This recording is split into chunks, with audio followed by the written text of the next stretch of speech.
Hi, welcome to today's On This Day in Tudor History. I'm Claire Ridgway. Tudor history is what I do on a daily basis. I research and write about Tudor history. I've published several books on the subject, and I also run two Tudor history websites, the Tudor Society and the Anne Boleyn Files. Now today, what am I going to talk to you about today? Well, I'm going to go back into the reign of King Henry VII. For on this day in Tudor history, the 27th of June 1505, 13-year-old Henry, Prince of Wales, only surviving son of King Henry VII and Elizabeth of York, renounced his betrothal to 19-year-old Catherine of Aragon, Catherine being the daughter of those renowned Catholic monarchs Ferdinand II of Aragon and Isabella I of Castile. Now, Henry and Catherine, Catherine was the widow of Henry's older brother Arthur, they'd been betrothed since the 25th of June 1503. And according to the terms of the marriage treaty, which had been negotiated between their parents, they were due to get married on Henry's 14th birthday, that is to say the 28th of June 1505. So young Henry here was renouncing or repudiating their betrothal the day before their actual wedding was due to take place. So there's nothing like leaving it to the last minute to decide on these things. Why would Henry do that? Well, Henry claimed that the betrothal had been contracted without his consent. But it may well be that he'd been told to say that. One of my favourite historians, David Starkey, points out in his book, Henry Virtuous Prince, which I highly recommend. It is a wonderful book, an examination of Henry's sort of early life and early reign. He points out in that Henry had agreed to marry Catherine because his father told him to, and that he reneged on his promise for the same reason. So because his father told him to. His father, the king, was very much in control of the situation. But why would Henry VII want to break up an alliance like this at the last minute? Well, when Catherine of Aragon had married King Henry VII's eldest son, Arthur, Prince of Wales, going back here to November 1501, she'd been an important young woman. She'd been one of the daughters of the powerful Catholic monarchs of Spain. However, her mother Isabella had died in November 1504, and neither Isabella's husband Ferdinand or Catherine were heirs to her kingdom of Castile. Instead, her kingdom, the crown of her kingdom, went to Catherine's older sister Juana, who was wife of Archduke Philip of Burgundy. So in 1505, Catherine, as the younger daughter of Ferdinand, King of Aragon, and the sister of the Queen of Castile, was not quite the important catch she had been back in 1501 when Henry VII had married her off to his son Arthur.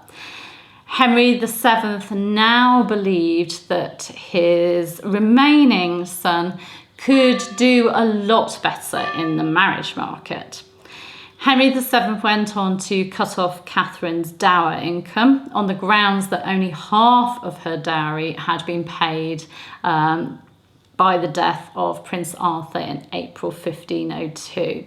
So the period between the summer of 1505 and the summer of 1509, when Catherine went on to marry Henry VIII, these years were ones of uncertainty and worry for Catherine. She was in a very bad position, sort of financially, and not knowing what was going to happen to her.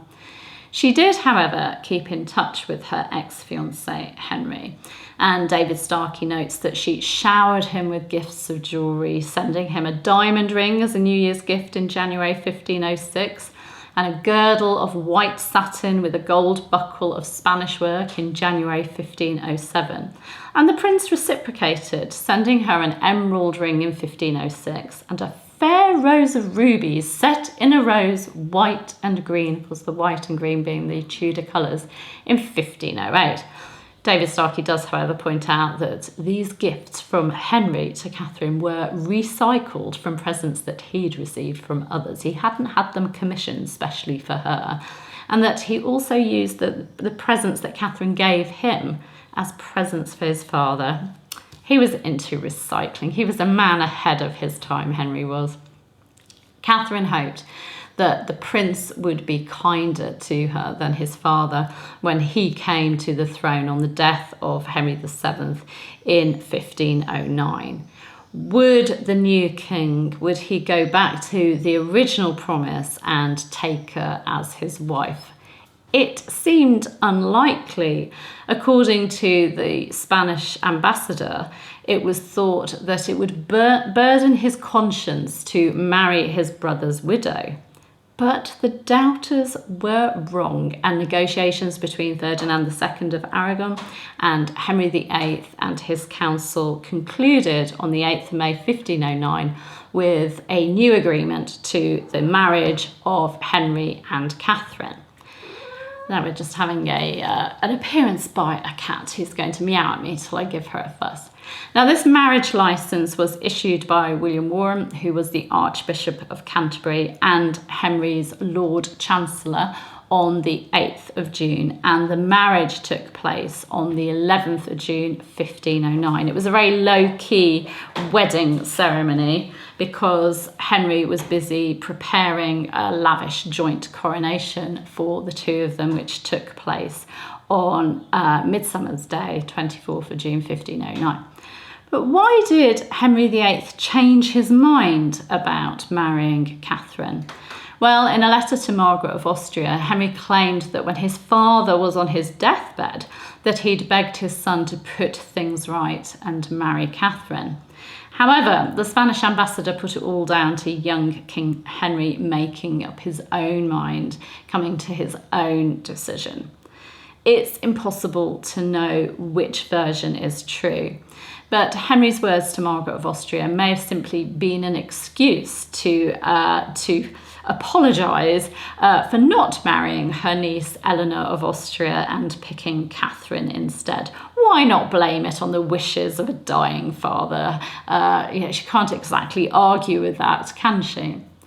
Now, Catherine must have been relieved and happy that her years of uncertainty, her years of worry were over, although, of course, her marriage to Henry VIII was going to be rather a mixed blessing.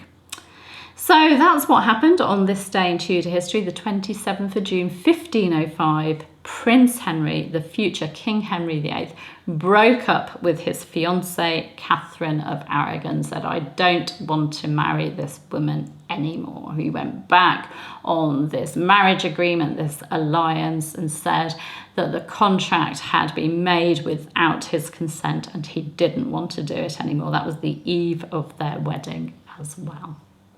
Thank you for joining me for today's On This Day in Tudor History.